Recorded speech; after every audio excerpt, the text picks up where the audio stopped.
Well, I have the seat out today, and although this thing's pretty dirty down in here, that's what I'm working on, is cleaning this thing up, inspecting the cables and all the linkage and so forth. I thought this would be a good time, since I got the seat out, to explain how the trim works on the Chinook here. There's on this plate that pivots back and forth here, I added on right here just a little bracket of aluminum, so that I can attach springs to it. And you'll see the springs down here, and you'll see them stretch. They don't stop you from controlling anything at all. They're pretty light springs, but they're in turn attached to a string. As you see here,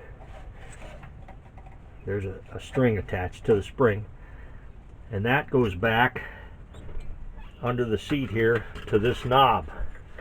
And the knob is made, it's attached to a piece of aluminum with it's just a brass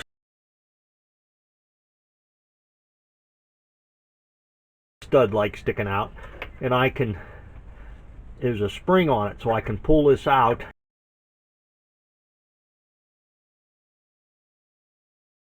and there's a pin and a series of holes drilled in the end of this.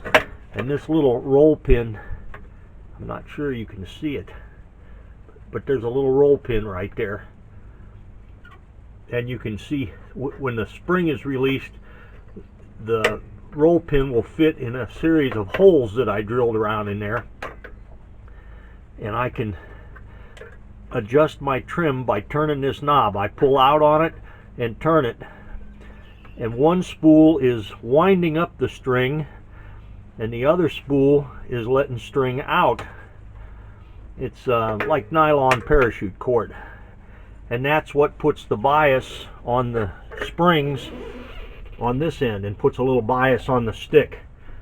It's not an aerodynamic trim like a Cessna or something would have, but it just puts a little bias on the stick. And therefore, if I change speeds, if I slow down or speed up, I may need to adjust this trim to match the speed that I'm going, to put the right amount of bias on the stick.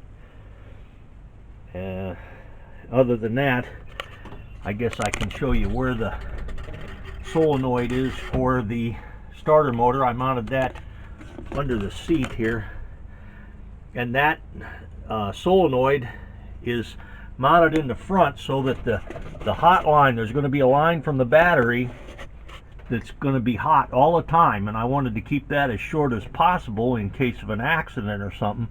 I don't want to have a real heavy wire that can short against something and maybe cause a fire. I want to keep those as short as possible, because you can't put a fuse in the heavy wire for the starter. You just can't do that. So